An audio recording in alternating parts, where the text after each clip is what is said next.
కోసం ఏదైతే రిజర్వేషన్ కల్పించాలి, చట్టం తీసుకురావాలి, పార్లమెంట్లో దాన్ని కేంద్రం కూడా దాన్ని ఆమోదించాలి అనే దాంతో పార్టీలకు అతీతంగా ప్రజలందరూ కూడా ఏకాభిప్రాయంతో పెద్ద ఎత్తున ఈరోజు ఈ మూమెంట్ కోసం, ఈ బంద్ కోసం అన్ని పార్టీలు కూడా తెలంగాణ రాష్ట్రంలో ఉన్న అన్ని పార్టీలు దీనికి మద్దతు ఇవ్వడం జరిగింది. కాంగ్రెస్ పార్టీ కూడా ఆ డిసిసి అధ్యక్షులు అదేవిధంగా పెద్దలందరూ కూడా జిల్లా నాయకత్వం కూడా సంపూర్ణంగా ఈ మద్దతు ప్రకటించడం జరిగింది. ఏదైతే తమిళనాడు తరహాలో అక్కడ బీసీలకు రిజర్వేషన్ కావాలన్నప్పుడు 9th షెడ్యూల్లో పెట్టడానికి కేంద్రానికి అన్ని పార్టీ నాయకత్వం వెళ్ళి ఆ రోజు ఒత్తిడి తీసుకొచ్చి తమిళనాడులో దాన్ని 9th షెడ్యూల్లో పెట్టించి సేమ్ ఈరోజు తెలంగాణ పరిస్థితులు తమిళనాడులో కూడా ఉండే. ఈ రాష్ట్రంలో కూడా అన్ని పార్టీల ఎంపీలు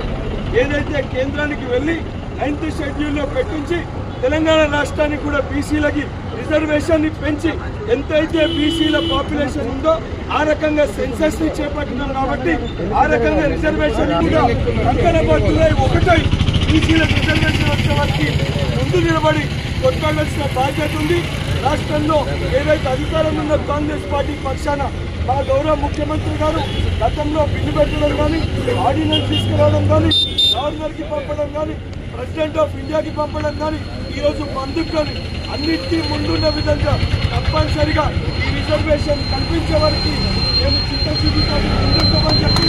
దానితో పాటు